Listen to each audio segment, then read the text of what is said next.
हाँ जी। हमारा टॉपिक चल रहा था पीयूष ग्रंथि। और पीयूष ग्रंथि में हमने पिछली क्लास में दो हार्मोन्स के ऊपर चर्चा की थी। एक हार्मोन था ग्रोथ हार्मोन और एक हार्मोन था लेप्टोट्रोफिक हार्मोन। आज हम उसी टॉपिक को कंटिन्यू आगे करते हैं और नेक्स्ट हार्मोन्स के ऊपर चर्चा करते हैं, जिसमें हम सबसे पहले बात करेंगे थायराइड स्टिमुलेटिंग हार्मोन। क्या होता है, क्या काम करता है, किसका बना होता है और क्या क्या और प्रोसेस होता है वो देखते हैं। तो हम तीसरे हार्मोन की आज चर्चा कर रहे हैं, जिसमें सबसे पहले हम ले रहे हैं थायराइड स्टिमुलेटिंग हार्मोन।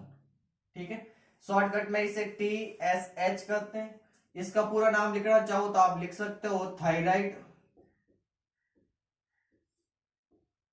प्रेरक हार्मोन।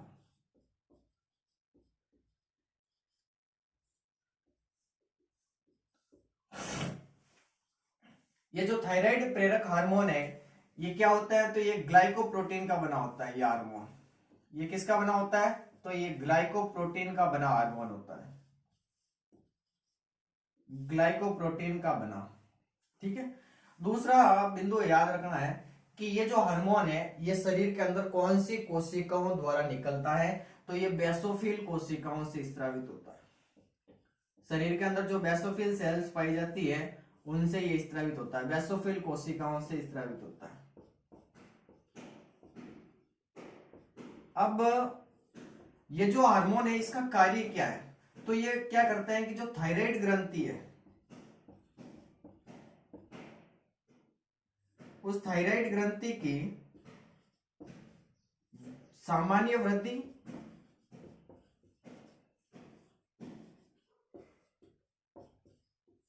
व सक्रियता को प्रभावित करता है। सक्रियता को प्रभावित करता है, मतलब इसमें सीधा सीधा याद रखना है आपको कि क्या है, हार्मोन क्या कार्य करता है, वो वाला प्रभावित करता है। तो तीन बातें याद रखनी है आपको कि जो थायराइड स्टिमुलेटिंग हार्मोन या जिसे आप थायराइड प्रेरक हार्मोन या जिसे आप TSH कहते हैं, ये ग्लाइकोप्रोटीन का बना होता है। ग्लाइकोप्रोटीन हार्मोन है। शरीर के अंदर जो बेसोफिल कोशिकाएं होती है वो इस हार्मोन का स्त्रवण करती है। इसका कार्य क्या है, तो इसका कार्य है कि जो शरीर के अंदर थायराइड ग्रंथि पाई जाती है उसकी ग्रोथ को, वृद्धि को और उसकी सक्रियता को यह प्रभावित करता है। ठीक है, तो ये थायराइड स्टिमुलेटिंग हार्मोन में आपको इतनी सी बातें याद रखनी है। इसके बाद में हम बात करें नेक्स्ट हार्मोन की, जिसका नाम है एड्रिनो कॉर्टिकोट्रोफिक हार्मोन, ACTH। पूरा नाम है एड्रिनो कॉर्टिको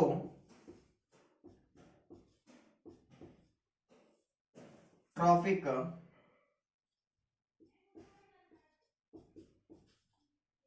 हार्मोन।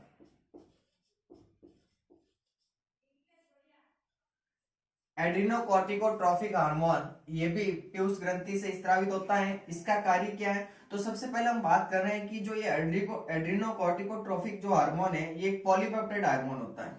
कौन सा हार्मोन होता है, पॉलीपेप्टाइड हार्मोन है। पॉलीपेप्टाइड हार्मोन है और ये जो हार्मोन है ये 39 यानी 39 अमीनो एसिड का बना होता है। 39 अमीनो एसिड का बना होता है और ये भी बेसोफिल कोशिकाओं से निकलता है।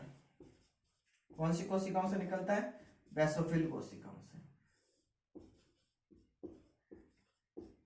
यहां तक आपको कोई डाउट, सीधा सीधा याद रखना है कि एड्रिनोकॉर्टिकोट्रॉफिक जो हार्मोन है ये एक पॉलीपेप्टाइड हार्मोन होता है। 39 अमीनो अम्ल का बना होता है। इसको अमीनो अम्ल बनाते हैं कितने, 39। और ये कौन सी कोशिकाओं से निकलता है, तो बेसोफिल कोशिकाओं से निकलता है। ठीक है, इसके बाद में हम बात करेंगे ये करता क्या है वो भी देखते हैं। तो यहां तक आपने नोट कर लिया होगा। अब मैं थोड़ा सा ऊपर लिखूंगा तो ऊपर वाला थोड़ा रफ कर दे। देखिए, नाम से ही पता चल रहा है एड्रिनोकॉर्टिकोट्रॉफिक हार्मोन, मतलब जो एड्रिनल ग्रंथि है हमारे अंदर, प्रत्येक किडनी के ऊपर, आप सभी को पता है उस सर्जन में मैंने बताया था कि प्रत्येक किडनी के ऊपर एक कैप लाइक संरचना होती है जिसको आप अधिवृक्क या एड्रिनल ग्रंथि करते हैं। उस एड्रिनल ग्रंथि के अंदर दो मोस्टली भाग होते हैं, एक भाग होता है कॉर्टेक्स और एक होता है मेडुला। जो कॉर्टेक्स भाग है उससे 3 हार्मोन निकलते हैं, मिनरलोकॉर्टिकॉइड, गुल्केनोकॉर्टिकॉइड और लिंग हार्मोन। ये उन हार्मोनों के निर्माण और उनके स्त्रवण का नियमन करता है, यानी रेगुलेशन करता है। ये तो यही बात कर रहे हैं हम कि जो एड्रिनोकॉर्टिकोट्रॉफिक हार्मोन है, ये एड्रिनल ग्रंथि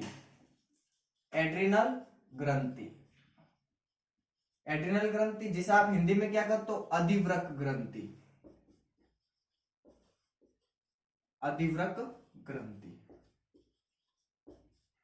इस एड्रिनल ग्रंथि के अंदर एक भाग होता है जिसको हम कहते हैं कॉर्टेक्स, ठीक है, और एक भाग होता है मेडुला। मैं मेडुला भाग की बात नहीं कर रहा हूं, मैं कॉर्टेक्स भाग की बात कर रहा हूं।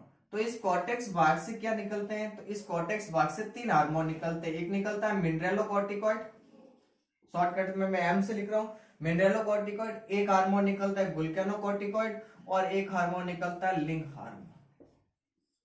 कौन सा हार्मोन निकलता है, लिंग हार्मोन। तो ये जो एड्रिनोकॉर्टिकोट्रॉफिक हार्मोन है, ये करता क्या है, तो इन हार्मोनों के निर्माण को और इनके जो स्त्रवण होता है, सीक्रेशन होता है, इनका ये नियमन करता है, रेगुलेशन करता है इनका।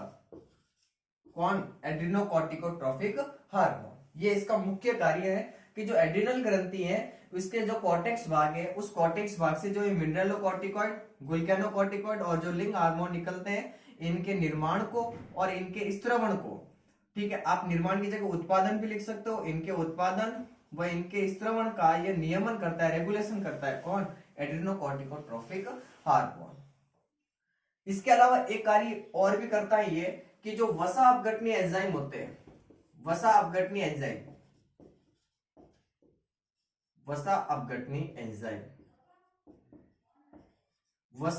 एंजाइमों को भी ये एक्टिव करता है, सक्रिय करता है, एक्टिव यानी सक्रिय करता है।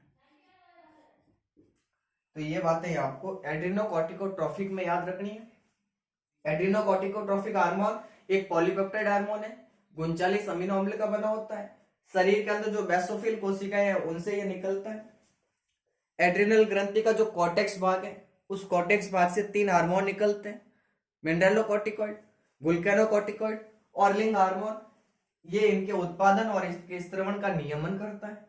इसके साथ ही ये वसा अपघटनीय एंजाइमों को भी सक्रिय करता है, एक्टिव करता है, ठीक है। इसके बाद हम नेक्स्ट हार्मोन की बात कर रहे हैं। देखो इतना रफ करें, अब आगे चलते हैं।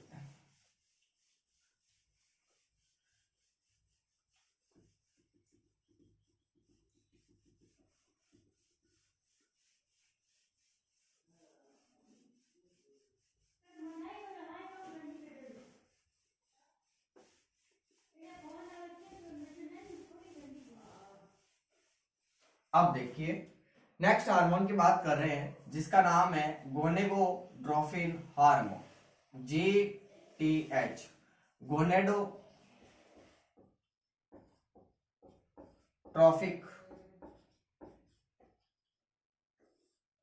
गोनेडोट्रोफिक हार्मोन। ये हार्मोन क्या करता है कि जो गोनाड्स होते हैं, जैसे नर है, नर के अंदर क्या होता है, वृषण होता है, टेस्टिस होता है। मादा होती है, महिलाएं, उनके अंदर क्या होती है, ओवेरी यानी अंडाशय होता है। ये क्या होते हैं, ये दोनों ही जनन अंग होते हैं। तो ये जनन अंगों का जनन अंगों की क्रियाशीलता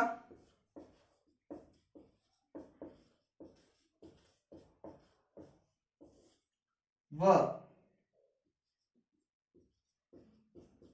परिपक्वता को प्रेरित करता है, ठीक।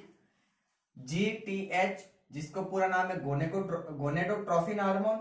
ये हार्मोन क्या करता है कि जो नर है उस नर के अंदर वृषण और मादा के अंदर जो अंडाशय होते हैं, गोनाड्स, इन जनन अंगों की क्रियाशीलता और इनकी परिपक्वता को ये प्रेरित करता है, ठीक है। अब इसमें भी 2 हार्मोन देखेंगे हम। सबसे पहले हम बात करेंगे FSH, फॉलिकुलर स्टिमुलेटिंग हार्मोन। हालांकि जब मैंने आप लोगों को मानव जनन वाला टॉपिक पढ़ाया था तब इस हार्मोन की बात हमने कर ली थी, और एक हार्मोन और आएगा जिसका नाम है LH, जिसे आप पूरा नाम ल्यूटिनाइजिंग हार्मोन कहते हो। इन दोनों की चर्चा कर ली है, लेकिन वापस एक बार यहाँ पर बताने का प्रयास कर रहा हूँ। देखिए, फॉलिकुलर स्टिमुलेटिंग हार्मोन, जिसे आप हिंदी में पुट्टिका प्रेरक हार्मोन कहते हैं, ये क्या करता है, तो जो नर होता है, नर के अंदर कौन सी क्रिया होती है, शुक्र जनन की क्रिया, स्पर्मेटोजेनेसिस की क्रिया, शुक्र जनन की क्रिया को यह प्रेरित करता है। अब शुक्र जनन की क्रिया क्या होती है, तो शुक्राणुओं के निर्माण की क्रिया को आप शुक्र जनन करते हैं, और अंडाणुओं के निर्माण की क्रिया को आप अंड जनन करते हैं। इन दोनों टॉपिकों की चर्चा हमने पिछली क्लास में कर दी है, एक बार आप वहां से देखिए। ये दोनों युग्मक होते हैं, इन युग्मकों के निर्माण की क्रिया युग्मक जनन कहलाती है। ठीक है, तो मैं क्या कह रहा हूं कि जो फॉलिकुलर स्टिमुलेटिंग हार्मोन है, ये नर के अंदर तो शुक्र जनन की क्रिया को प्रेरित करता है, स्पर्मेटोजेनेसिस यानी शुक्राणुओं के निर्माण की क्रिया को ये प्रेरित करेगा। ठीक है, महिलाओं के अंदर यह क्या करता है, तो महिलाओं के अंदर ये करता है पुट्टिका निर्माण को प्रेरित, फॉलिकुलर के निर्माण को प्रेरित करता है। पुट्टिका निर्माण, जैसे आपने पढ़ा होगा कि प्राथमिक पुट्टिका, प्राथमिक से द्वितीयक, द्वितीयक से तृतीयक पुट्टिका बनती है, और तृतीयक से परिपक्व पुट्टिका बनती है, जिसको आप ग्रेफियन पुट्टिका कहते हो। तो ये जो ये फॉलिकल्स जो बन रही है, इनके बनाने को ये भी ये प्रेरित करता है, क्योंकि इसका नाम ही है पुट्टिका प्रेरक हार्मोन। ठीक है, तो ये दो बातें इसमें और याद रखनी। नेक्स्ट एक हार्मोन हम इसमें और देख रहे हैं, जिसका नाम है LH। इसका पूरा नाम होता है ल्यूटिनाइजिंग हार्मोन। ये हार्मोन क्या करता है, तो देखिए, ये हार्मोन भी नर के अंदर क्या करेगा और मादा के अंदर क्या करेगा, दोनों बातें करते हैं। नर के अंदर ये हार्मोन क्या करता है कि नर के अंदर जो वृषण है, टेस्टिस है, उन वृषण के अंदर एक कोशिकाएं पाई जाती है, जिसको आप कहते हो लेडिंग सेल, लेडिंग कोशिका, लेडिंग कोशिका। उन लेडिंग कोशिकाओं से जो टेस्टोस्टेरोन हार्मोन निकलता है, ये उनके उत्पाद निर्माण को प्रेरित करता है। तो लेडिंग कोशिकाओं से टेस्टोस्टेरोन के निर्माण को प्रेरित करता है, टेस्टोस्टेरोन के निर्माण को प्रेरित करता है। और जो महिलाएं होती है, उनके अंदर ये क्या करता है, तो उनके अंदर ये ओव्यूलेशन की क्रिया होती है ना, जो 14वें दिन होता है, अंडो उत्सर्ग, उसको प्रेरित करता है, अंडो उत्सर्ग की क्रिया को प्रेरित करेगा, कॉर्पस ल्यूटियम के निर्माण को प्रेरित करेगा। तो ये इसमें याद रखना आपको। ठीक है, देखिए, नेक्स्ट हम एक हार्मोन देख रहे हैं, जिसका नाम है गोनेडोट्रोफिन हार्मोन, शॉर्टकट में इसे GTH कहते हैं। ये जो हार्मोन होता है, ये मोस्टली गोनाड्स के निर्माण को और उनके जो परिपक्वता है, उनकी क्रियाशीलता है, उनके ऊपर जाकर कार्य करता है। जो नर है, नर के अंदर जो वृषण है, और मादा, मादा के अंदर जो अंडाशय है, इनके ये जो निर्माण या इनकी जो क्रियाशीलता है या इनकी जो परिपक्वता है, उनको ये प्रेरित करता है। इसके अंदर दो हार्मोन आते हैं, एक आता है फॉलिकुलर स्टिमुलेटिंग हार्मोन, जिसे आप FSH कहते हैं, और एक हार्मोन आता है LH, ल्यूटिनाइजिंग हार्मोन। जो FSH है, इसका पूरा नाम है पुट्टिका प्रेरक हार्मोन। मैं लिख लेता हूं, आप कंफ्यूजन मत रखना, पुट्टिका प्रेरक हार्मोन, इंग्लिश में इसे फॉलिकुलर स्टिमुलेटिंग हार्मोन कहते हैं। ये क्या करता है, तो जो नर है, उस नर के अंदर ये शुक्र जनन की क्रिया को प्रेरित करेगा, मतलब शुक्राणुओं के निर्माण की क्रिया को प्रेरित करेगा, और महिलाओं के अंदर ये फॉलिकल्स के निर्माण को प्रेरित करेगा। जबकि जो LH है, जिसका पूरा नाम है ल्यूटिनाइजिंग हार्मोन, मैं यहां लिख देता हूं ल्यूटिनाइजिंग हार्मोन। जो ल्यूटिनाइजिंग हार्मोन है, ये हार्मोन नर के अंदर तो जो वृषण है, टेस्टिस है, उनके अंदर लेडिंग कोशिकाएं पाई जाती है। हालांकि मैंने आप लोगों को नर जनन तंत्र में ये टॉपिक डिटेल में पढ़ाए हैं। तो उन लेडिंग कोशिकाओं से एक हार्मोन निकलता है, उस टेस्टोस्टेरोन हार्मोन कहते हैं, उसके निर्माण को ये प्रेरित करेगा, इसको नर हार्मोन कहते हैं। महिलाओं के अंदर ये ओव्यूलेशन, जो कि 14वें दिन होता है, अंडोत्सर्ग होता है, उसकी क्रिया को प्रेरित करेगा, कॉर्पस ल्यूटियम के निर्माण को भी प्रेरित करेगा। ठीक है, इसके बाद में हम एक नए हार्मोन की चर्चा कर रहे हैं, जिसका नाम है MSH, मेलेनोसाइट स्टिमुलेटिंग हार्मोन। याद आ रहा होगा आपको, मेलेनोसाइट स्टिमुलेटिंग हार्मोन कैसे, तो देखिए, आपने पीयूष ग्रंथि में एक भाग पढ़ा होगा, पार्स इंटरमीडिया, सुना? पार्स इंटरमीडिया भाग, उस भाग से सिर्फ एक ही हार्मोन निकल रहा था जिसका नाम था मेलेनोसाइट स्टिमुलेटिंग हार्मोन। उसकी हम चर्चा कर रहे हैं अब। देखिए नेक्स्ट छठे हार्मोन की बात कर रहे हैं जिसका पूरा नाम है MSH, melanocyte stimulating melanocyte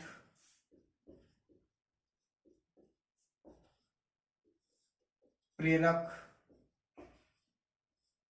hormone.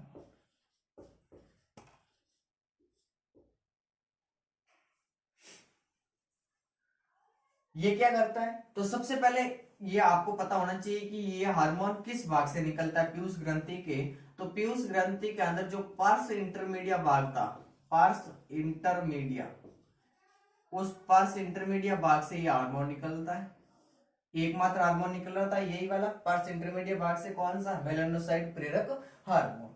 ये हार्मोन क्या करता है? तो ये हार्मोन मनुष्य के अंदर जो त्वचा है, उस त्वचा का जो रंग है, कलर है, त्वचा के रंग का ये नियमन करता है।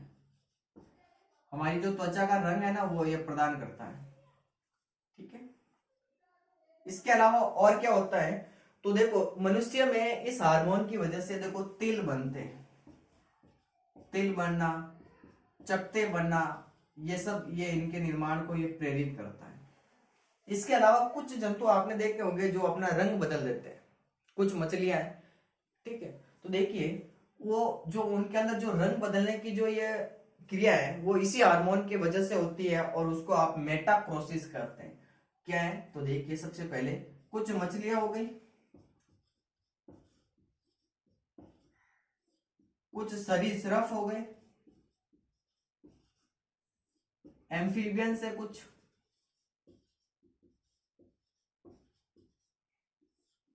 इनके अंदर जो रंग बदलने की प्रवृत्ति होती है, रंग बदलने की जो क्षमता या प्रवृत्ति होती है, रंग बदलने की प्रवृत्ति, वो इसी हार्मोन की वजह से होती है और इस रंग बदलने की क्रिया को मेटाक्रोसिस करते हैं, मेटाक्रोसिस करते हैं। ये बात आपको याद रखनी है। ठीक है। तो देखिए आज हमने पीयूष ग्रंथि का जो एडिनो हाइपोफाइसिस भाग है, उस एडिनो हाइपोफाइसिस भाग से कौन कौन से हार्मोन निकलते थे, उनके ऊपर सारी चर्चा हमने कर ली है। एक बार वापस रिपीट करेंगे। तो देखिए सबसे पहले जो मेलेनोसाइट स्टिमुलेटिंग हार्मोन है, ये पार्स इंटरमीडिया भाग से निकलता है। हमारे अंदर जो त्वचा है, स्किन का जो रंग है, उसका ये नियमन करता है, रेगुलेशन करता है। और हमारे अंदर जो तिल और चकते बनते हैं त्वचा के ऊपर, ये भी उनको प्रेरित करता है। कुछ मछलियां हो गई, कुछ सरीसृप हो गए, कुछ एम्फीबियंस हो गए। इनमें क्या होता है कि अपने रंग बदलने की प्रवृत्ति होती है, अपना रंग बदल देते हैं शत्रुओं से बचने के लिए, अपना रंग बदलते रहते हैं। तो इनके अंदर जो रंग बदलने की क्षमता है, वो भी इसी हार्मोन की वजह से होती है और रंग बदलने की इस प्रवृत्ति को मेटाक्रोसिस करते हैं। ठीक है। तो देखिए सबसे पहले एडिनो हाइपोफाइसिस भाग से हमने कौन कौन से हार्मोन पढ़े थे। देखो मैं वापस एक बार बता देता हूँ शॉर्टकट में। ग्रोथ हार्मोन पढ़ा हमने तो सबसे पहले, वृद्धि हार्मोन, इसको मोस्टली आपको याद रखना ही रखना है। और इसकी कमी से कौन से रोग होंगे और इसकी अधिकता से कौन से रोग होंगे।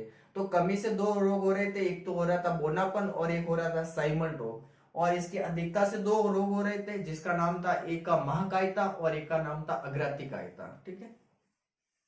दूसरा हमने बात की थी इसमें लैक्टोट्रोफिक हार्मोन LTH की। ठीक है। दुग्ध स्त्रवण को प्रेरित करता है। तीसरे हार्मोन की आज हमने चर्चा की थी, थायराइड स्टिमुलेटिंग हार्मोन। ठीक है। चौथे हार्मोन हमने देखा था एड्रेनोकोर्टिकोट्रोफिक हार्मोन। पांचवा हमने देखा था गोनेगोट्रोफिन हार्मोन। इसमें आपने दो देखे थे, एक था FSH फॉलिकुलर स्टिमुलेटिंग हार्मोन और एक था LH ल्यूटिनाइजिंग हार्मोन। और छठा हार्मोन आपके सामने है मेलेनोसाइट स्टिमुलेटिंग हार्मोन। तो ये तो है पीयूष ग्रंथि का जो एडिनो हाइपोफाइसिस भाग है या जो अग्रपाली है, उससे निकलने वाले हार्मोन थे। इसके बाद में एक भाग आता है पीयूष ग्रंथि का जिसका नाम था न्यूरो हाइपोफाइसिस, या जिसे आप हिंदी में पश्चपाली कहते हो। उससे भी दो हार्मोन निकलते हैं। एक हार्मोन होता है ऑक्सीटोसिन, ऑक्सीटोसिन। हालांकि न्यूरो हाइपोफाइसिस भाग इन हार्मोनों का निर्माण नहीं करता है, सिर्फ इन हार्मोनों का स्टोरेशन करता है। इसीलिए तो आपने इसको न्यूरो ह्यूमल अंग कहा था। ऑक्सीटोसिन और वैसोप्रेसिन, इन दोनों हार्मोन की चर्चा हम नेक्स्ट क्लास में करेंगे कि ये हार्मोन क्या होते हैं, क्या कार्य करते हैं और क्या क्या चीजें होती है। तो ये हम दोनों अगले क्लास में पढ़ेंगे, ऑक्सीटोसिन और वैसोप्रेसिन। ठीक है, तो धन्यवाद आज की क्लास के लिए। मिलते हैं अगली क्लास में नेक्स्ट टॉपिक के साथ।